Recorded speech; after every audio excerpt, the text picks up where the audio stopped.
തദ്ദേശ തെരഞ്ഞെടുപ്പിൽ ഇടതുപക്ഷത്തിന് തിരിച്ചടി ഉണ്ടായി എന്ന് പറയുമ്പോഴും ഇപ്പോഴും കേരളത്തിലെ ഏറ്റവും വലിയ രാഷ്ട്രീയ പാർട്ടി CPM ആണ് എന്നത് എന്തായാലും പറയാതിരിക്കാൻ കഴിയില്ല.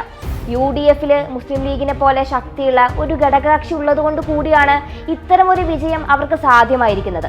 എല്ലാ പാർട്ടികളും മുന്നണിയല്ലാതെ ഒറ്റക്കാണ് മത്സരിച്ചിരുന്നതെങ്കിൽ എന്താണ് സംഭവിക്കുക എന്നത് ഒന്ന് ആലോചിച്ച് നോക്കിക്കേ.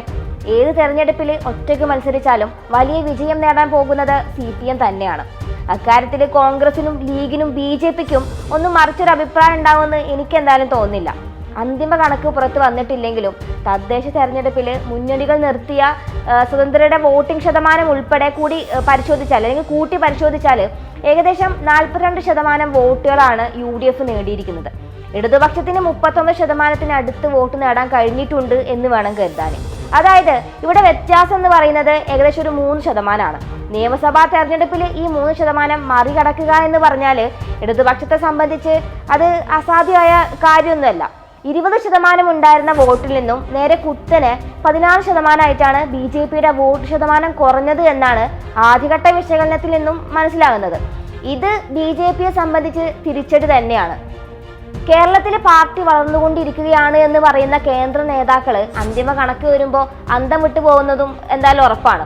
തിരുവനന്തപുരം കോർപ്പറേഷനിൽ ഒന്നാമതെത്തിയത് BJP ആണെങ്കിലും വോട്ടിംഗ് ശതമാനത്തിൽ ഇവിടെയും മുന്നിൽ ഇടതുപക്ഷം തന്നെയാണ്.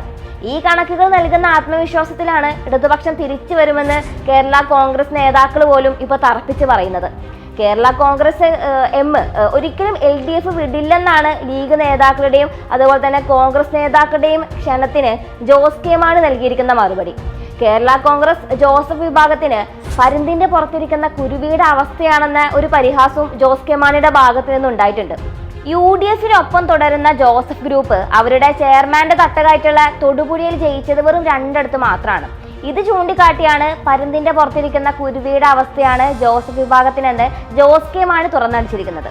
ജോസ് വിഭാഗത്തിന്റെ ശക്തി കേന്ദ്രമായിട്ടുള്ള പാലായിൽ സിംഗിൾ മെജോറിറ്റി ഇപ്പോഴും ഉള്ളത് കേരള കോൺഗ്രസ് എമ്മിന് തന്നെയാണ്. പാലാ നിയോജക മണ്ഡലത്തിലും ഇടതുപക്ഷത്തിന് തന്നെയാണ് ലീഡ്. സംഘടനാപരമായി ലഭിക്കേണ്ട വോട്ടുകൾ കേരള കോൺഗ്രസിന് ചോർന്നിട്ടില്ലെന്ന് വ്യക്തമായതോടു കൂടിയാണ് ജോസ് കെ മാണിയെ മുന്നണിയിലെത്തിക്കാൻ UDF നേതൃത്വം ശ്രമം തുടങ്ങിയിരുന്നത്. എന്നാൽ ആ നീക്കത്തിന്റെ മുനയാണ് തുടക്കത്തിൽ തന്നെ കേരള കോൺഗ്രസ് നേതൃത്വം ഇപ്പോൾ ഒടിച്ചിരിക്കുന്നത്. തോറ്റാലും ജയിച്ചാലും ഇടതുപക്ഷത്തിനൊപ്പം എന്നതാണ് അവരുടെ നിലപാട്. അവസരവാദ രാഷ്ട്രീയത്തിന്റെ ഈ പുതിയ കാലത്ത് ഇതൊരു വേറിട്ട കാഴ്ച തന്നെയാണ്. അതെന്തായാലും പറയാതിരിക്കാൻ കഴിയില്ല.